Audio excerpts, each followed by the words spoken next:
Hey guys, this is John, and I'm playing TOKI on chess.com. It's another climbing the rating ladder game. And we have a player roughly the same rating as last time. I was trying to search for a 1800 to 2000 rated opponent, but it was taking so long that I saw this player seek and just decided to accept it. So he's playing somewhat of an unusual line of the French, if you can call it a line, e6 and then b6, a queenside fianchetto.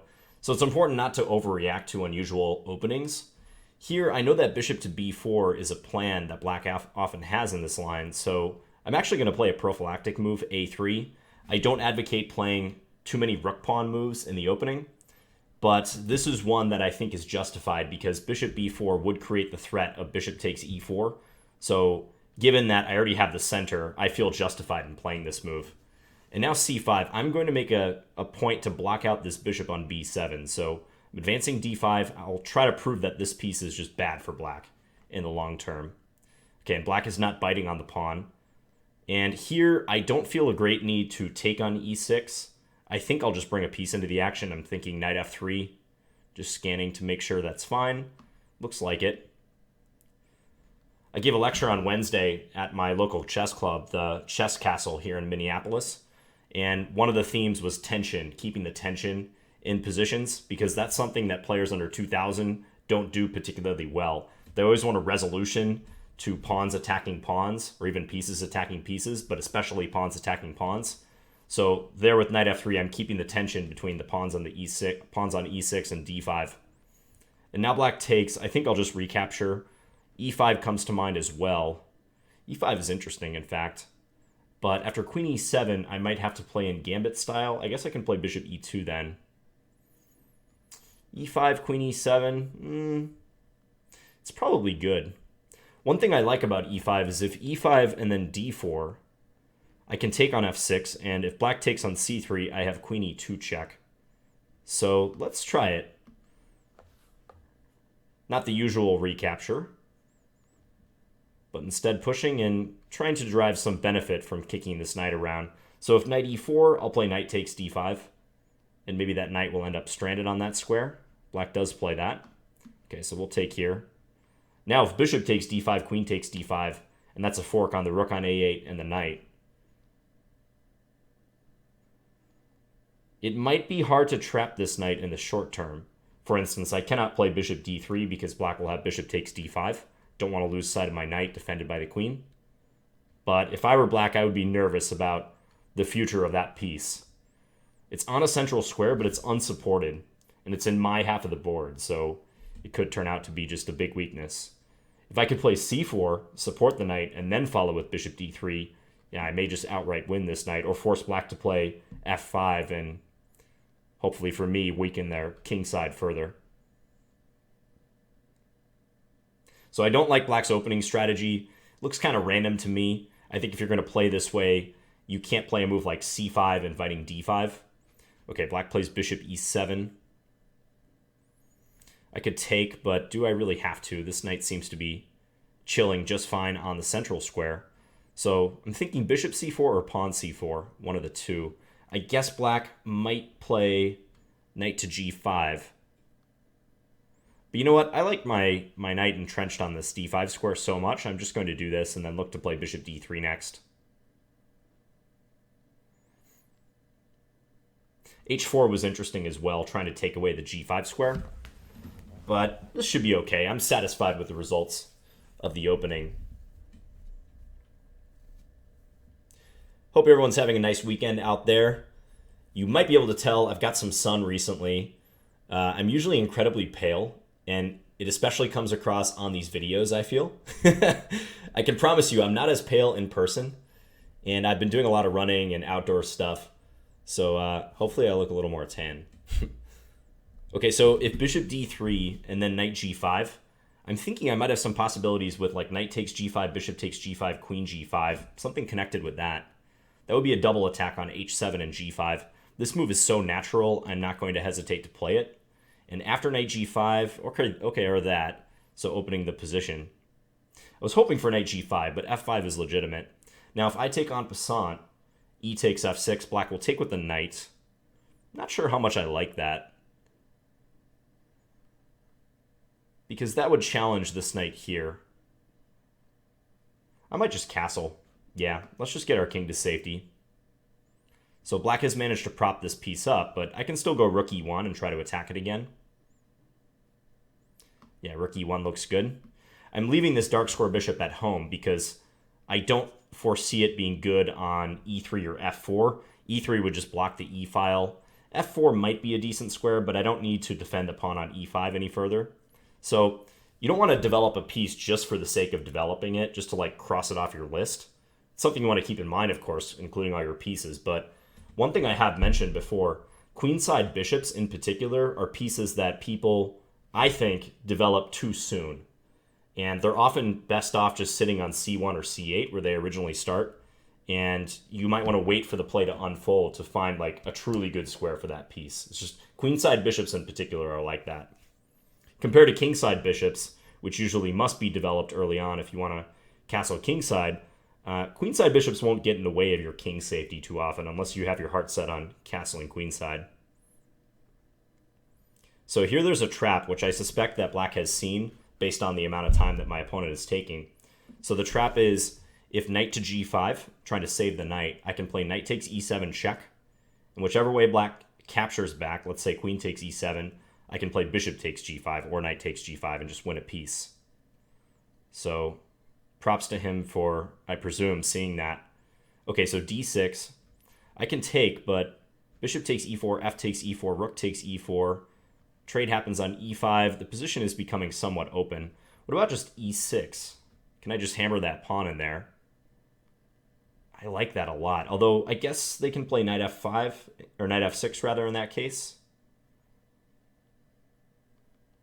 E6, knight f6. Although I still like my play down the e file. Also, f5 is a little weak. I don't know if I can win it, but it is weak. So we got a choice between pushing or cashing in on the pawn right away, but allowing some open lines. I'm going to push. We're going to put our faith in this move.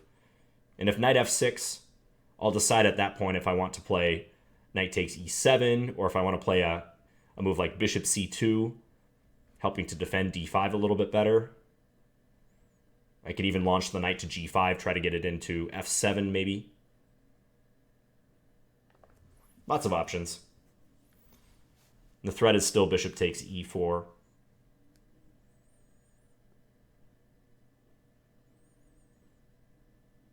Some of you have asked why I'm playing these climbing the rating ladder games on the old version of chess.com, V2. And that's because on V3, the new version, they don't have a convenient way to search by rating range. You can't just specify a rating range in search. You can only do this kind of cumbersome like plus minus search. So plus minus 50 points or 200 points or 400 points.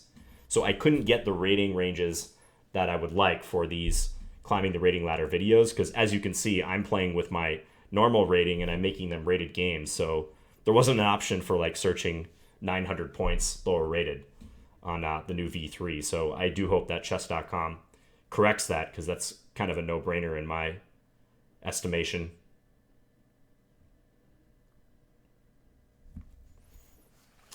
So what is black to do here? I think knight f6 should be played, because otherwise I don't see how they will avoid losing a pawn. So they're playing king h8, just hiding their king. Now I'm just making sure that there are no tricks that black has if I go after the pawn in the center. I don't see anything. My knight on d5 controls so much territory that it's hard to foresee me running afoul of, say, the bishop on b7. So let's just bank that pawn. I've got an eye towards the king. If I could get my rook over to h4 and attack the pawn on h7, that would be fantastic, but it's probably not going to happen for the time being. Next, I might just move this bishop out. I'm thinking f4. That pawn on d6 is backward. It's right behind my knight. So if I play bishop f4, maybe someday I can move the knight away, perhaps even knight takes e7, and win that pawn outright on d6. So you see how the position has somewhat clarified in the process of playing other moves and keeping the bishop back. That's what you hope will happen if there's not a clear destination square for the bishop straight away. My opponent is struggling with the clock. I think their connection is fine, but they're taking a lot of time. Admittedly, the position is tough, but The clock is the bigger issue for them right now.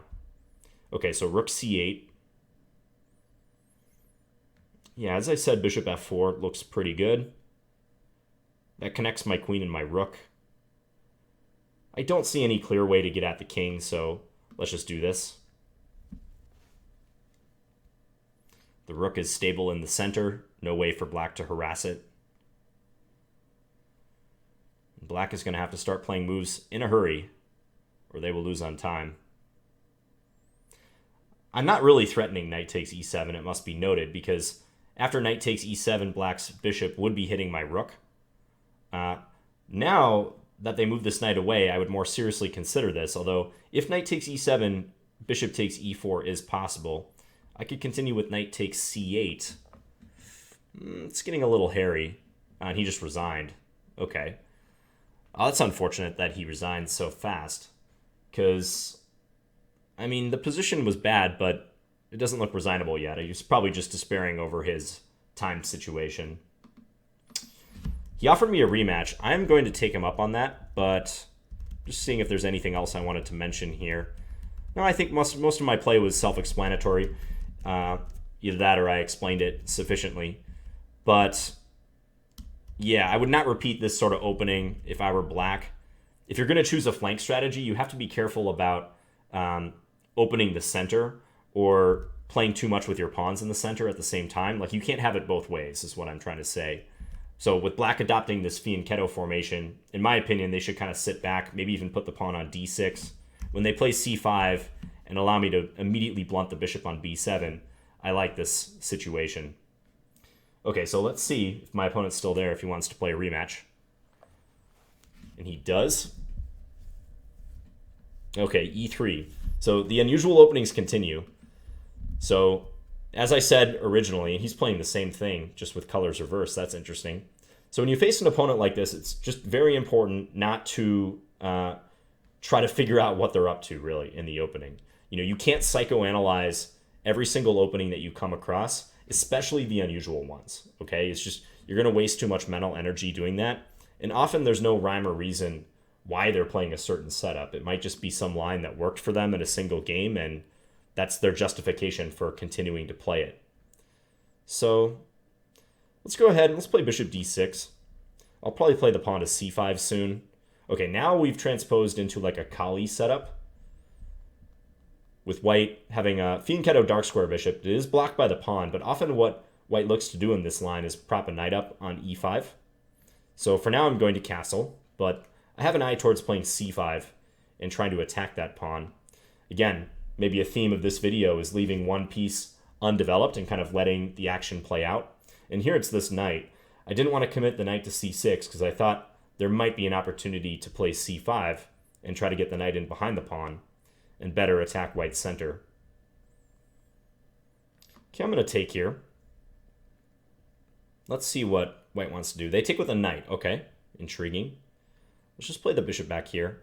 Now, if they take on d5, I'll have a choice on my hands whether to take back with the pawn or take with the knight. For now, I'm just going to play knight c6. Let's complete our development. If white chooses to capture on c6, we can take towards the center and prop up this pawn. Okay, so I'm going to take on the isolated pawn here. I'm curious how white will play this. And truth be told, I don't often go into this structure with just an isolated pawn in the center, but I myself would like to get better at this structure. I am accustomed to playing against the isolated pawn, so you might be more likely to see me on the white side of this position, but I want to get better at this structure, and the best way to master something, especially if you fear it, is to tackle it head on. So bishop to f3. There's not really a threat here because we have bishop takes h2 at the end of the variation. So I'm considering some stuff like a6 or maybe rook c8. I don't want to take on d4 because white's queen will take and apply further pressure here. I think rook c8 is a pretty sensible move. And I'm also going to give white a chance to bite on this pawn, because I'll have that discovery at the very end with bishop takes h2. If white takes on c6, again, I'll take with a pawn, even though I did go through the trouble of putting the rook here. Next, I'll probably put my rook on e8 if the position is unchanged. One idea as well is bishop to b8 and then queen to d6, creating a queen-bishop battery against h2. Now that I brought my rook over to c8, I have some harmony. Okay, I think my opponent saw my bishop takes h2 plan. So by playing h3, now they are threatening to take on d5. So maybe I'll play bishop b8 here. Yeah, let's do that. Just have our queen participating in the defense of d5. Also, if white jumps a knight into b5, it's not a target on d6 anymore. Much better opening play by my opponent in this game. They started out with the same setup, like e3, b3, might just be a specialty of theirs, but I like that they shifted the play smartly towards the center with d4. Last game, they didn't do it in a smart way. They played c5 and allowing me to play d5, so maybe they've already learned from their mistake. This was good. Okay, so I've got this queen d6 idea up my sleeve. Granted, white can play g3 and block my queen from reaching h2, but that's an idea that could come in handy. If I could ever play queen d6 at a moment where it also threatens something on the queen side, then that would be even better. But for now, I think I'll just look to play rook e8 and go from there. The e5 square could be used for my knight perhaps in the future, knight to e5. This knight might make an appearance on the e4 square. You never know.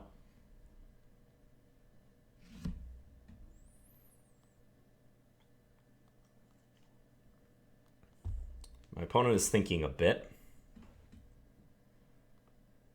Yeah, playing against the IQP with this many pieces on board is always difficult. The decisions are never easy.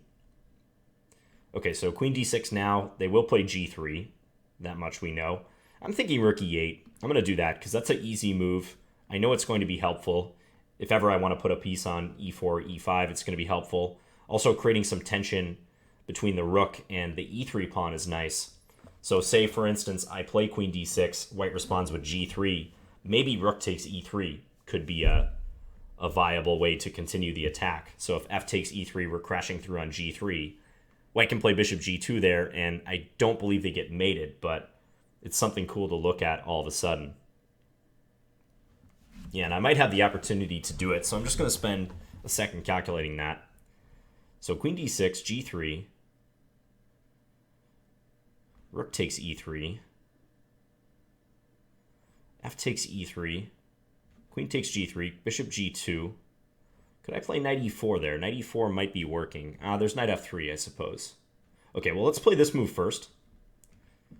I know they're going to play g3, but I think I like this move regardless, even if I ultimately do not decide to play rook takes e3. Oh, it's so tempting, though. So g3, rook takes e3, f takes e3, queen takes g3, bishop g2. If I go queen h2, king f2, there is knight e4 check in that case. Okay. And then I think I win that bishop on g2 at the very least. So you know what? I might pull the trigger on this anyways. You know what's a complicating factor, though? Rook takes e3. White has the buzzkill move, knight to b5. Ooh, that's super annoying. That kicks my queen out. Yeah, my queen will have to move, and then they can maybe safely take here next. So I can't just focus on this attacking idea. I need to consider other aspects of the position, and that's one of them. You know what might be good here is this knight e4 move. That applies more pressure to g3. Also, it stops knight c5, importantly. I think I'm going to do that. As bad as I wanted to pull the trigger on rook takes e3, I can't justify it. Knight e4, on the other hand, increases the pressure and takes away this idea that white is gunning for. I mean, they didn't play knight a4 a couple moves ago for no reason. They're trying to get the knight into c5, supported by the rook. And I'm saying to white, if you do want to get your knight to c5, you might have to part with your light square bishop. Bishop takes e4 if you want to land the pony right there, because that's a big decision for white. Their light squares would be weak. If I take with the bishop, my bishop is peering right towards their king. Okay. And he's game. He says, bring it on. I'm going to probably try to get my knight here. So which way do I capture? Okay, I'm thinking even rook again. Rook takes e3. If knight c5, or sorry, rook takes e4, knight c5, rook takes e3 is then working. If knight b5, rook takes g3. Yeah, that would be decisive. Thing about bishop takes e4, it blocks the rook. My light square bishop is nice, and maybe my queen can swing over. That's also an idea, isn't it? Bishop takes e4, let's say knight c5, queen over to h6. Not so sure about it. I like rook takes e4. I'm going to go with this. We're getting lowish on time. 2 minutes for me, 2:30 for my opponent. Okay, so do I get to play this? So rook takes e3. If knight takes b7, I have rook takes g3. That's going to lead to mate. And taking will also lead to mate. So yeah, I think we've got the green light. Let's do it. So pretty clear threat. White probably needs to play something like queen to g4, trying to have the queen participate in the defense. And then presumably I'll be up a pawn, although with this pawn in danger, it's not a slam dunk yet. Queen g4 would also hit the rook on c8, so I'd have to play this rook back. And then they could go knight takes b7.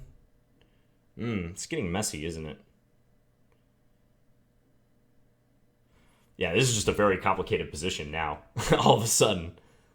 I hope I didn't completely botch this if queen g4 is good for white.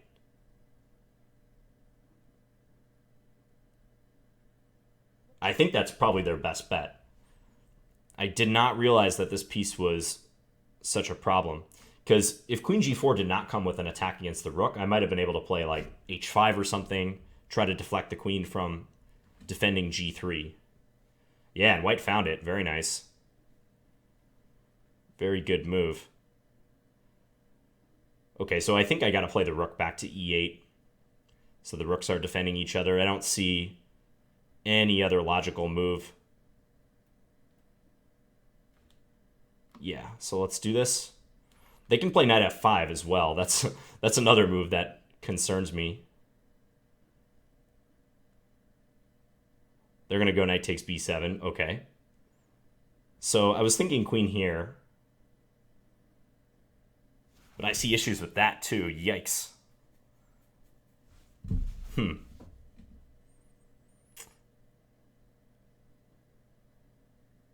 Yeah, I see issues with that one as well. If queen b4, knight takes c6, queen takes b7, they have knight e7 check at the very end of this line. Maybe I'm just losing material now. That would be a huge bummer. I thought I was pulling off such a cool combination. All right, got to do this, I think. I don't really see any other good moves, so let's try it.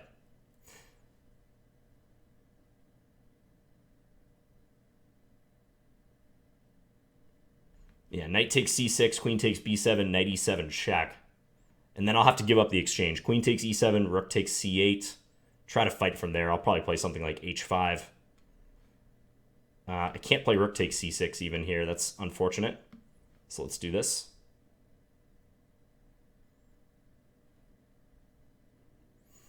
Well, I might lose a climbing the rating ladder game, guys. It's not looking good right now. Yeah, my opponent's playing very well. Refuting my attacks. Okay, f5, is that like forced? It's really ugly. If h5, then queen d4 is a problem. Threatening mate. So I don't think I can do that. f6, also pretty nasty. Okay, I'm going to play f5 just out of pure desperation. This is also probably bad. A couple things white can do here.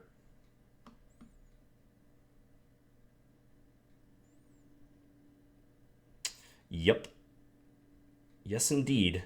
Okay. So we're going to fight our best and try to somehow survive this. We're both in bullet mode. I mean, white's got more time than I do. Okay. Yeah, good move there, too. I can't play bishop f7 because queen takes g7 mate.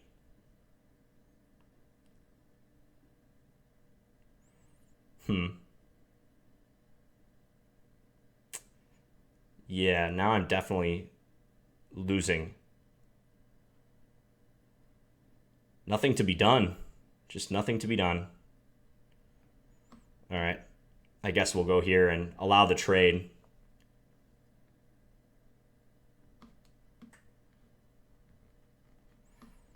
I mean, strictly speaking, I should resign, which I probably will soon, but let's make white prove it a little bit. Rook d7 is good.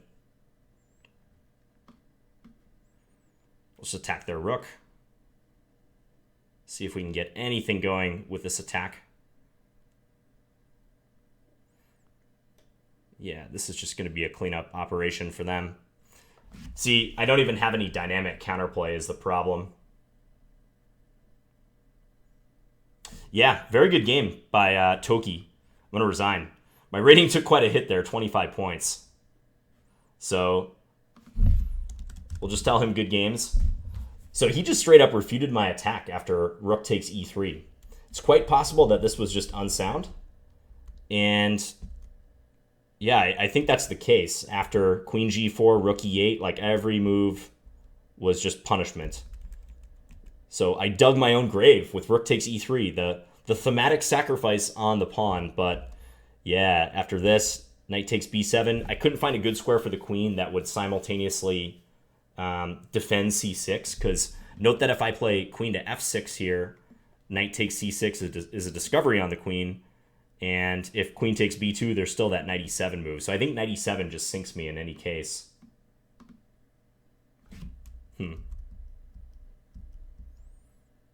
I thought it was promising right here, because it really did seem like white was just walking into it based on how they were playing, but cold-blooded, queen g4. Yeah, and I don't even see anything I can do. This just boiled down to one move. That's the tragedy of chess, right? One move can completely destroy your position, even if you're playing well and confident the whole time. But, okay, that was a pretty big difference in quality between his play in the first game and his play in the second game. He played this game much, much better. Not only in the opening, but just how he negotiated his time and the play as well. So what can be said about this one? Maybe I could go for more space in the opening. You know, right here after b3, I could play e5 and just grab the center. However, after bishop to b2, knight c6, there's bishop b5. And that leads to like a Nimzo-Larsen position. Mainline Nimzo-Larsen type setup. Bishop d6. I'm not too fond of this setup for black. I think white gets some nice pressure against e5. So, going back to the game continuation, I think everything was pretty normal. Knight takes d4 isn't the typical recapture. I more often see Kali players play e takes d4, but I think given that my bishop is out on f5, knight takes d4 makes a lot of sense for white. So this all happened. Yeah, and I took on the isolated pawn, the IQP. Now, when you have the IQP, you usually have to strive for activity. You don't want to make too many trades, and you don't want to drag the game into like static territory where your opponent can grind you down and try to exploit this weakness in the long term. So the fact that I have a lot of pieces on board is promising as far as playing with that IQP. And that's what I was trying to do. I was trying to showcase the potential of having lots of pieces on the board when you take on that pawn weakness. There's always this static versus dynamic balance in chess, right? Like if your position is worse statically, you usually have to compensate by playing dynamically. You can't hope to like reverse a bad static position by playing statically usually. You need to inject some activity into your play to try to make up for the long-term weaknesses like a weak pawn.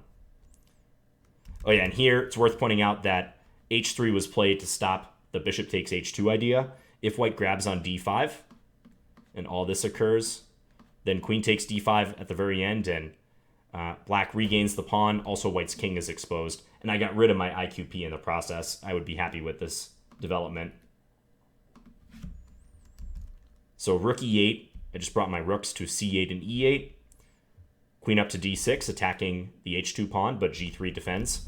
So here, yeah, I don't think I can do it in this position because this line was looking promising, right? Bishop g2, queen h2 check, and now here I saw knight e4, whereupon the king and the bishop will be separated and I'll be able to take on g2. For instance, like here, this is bad for a couple reasons, including bishop h5 checkmate. But if, say, yeah, like king e2, queen takes g2 is going to be devastation.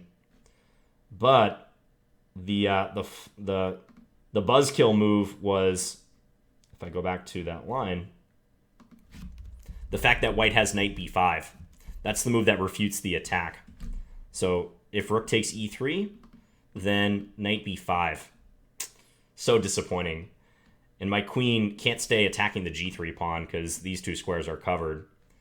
And I can't do anything with my rook. There's no like checks with the rook or anything. I can't reach the g3 square, so I'd have to move the queen, take. I don't think this is quite enough in this case. Maybe if I had more time, I would still consider this, but we're a full rook in, and white has another move to defend. So it seems suspicious. So I did it a move later, put the knight in on e4, which I thought was productive because it crossed white's plan of knight c5. And then took with the rook.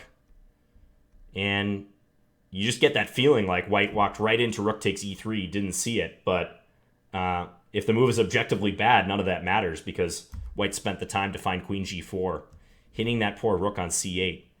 And now I'm toast. Yeah, I don't think I can do much here. I've got two pieces that are suddenly hanging. The thing I harp on so much, and that I try to remind you guys each and every time, undefended pieces came back to bite me. You see, like, in your chess career, that's an ongoing thing. Like, it never ceases to become relevant. Always have to be thinking about the undefended pieces. So I moved here. One other thought that crossed my mind, rook here, trying to, after a capture, get the rook in, but I'm sure that's also bad. If white has any sort of reprieve from the threats, they're just going to be able to defend. I'm down too much material then. Yeah, so rook back, knight takes b7, and as I was describing, there's not a good queen move I can play that keeps sight of the knight here. d7's covered by the white queen, e6 is covered, f6 runs into a similar issue, this time because of the discovery. And if I go take this guy, can't take on c6 because of the rook, but if I go take this guy, knight e7 still just crushes. In this case, it's even more crushing. So as played, I tried to cause some confusion, queen b4, but yeah, white was having none of it and found great moves. I'm down the exchange, and they soon converted. So, good game, Toki.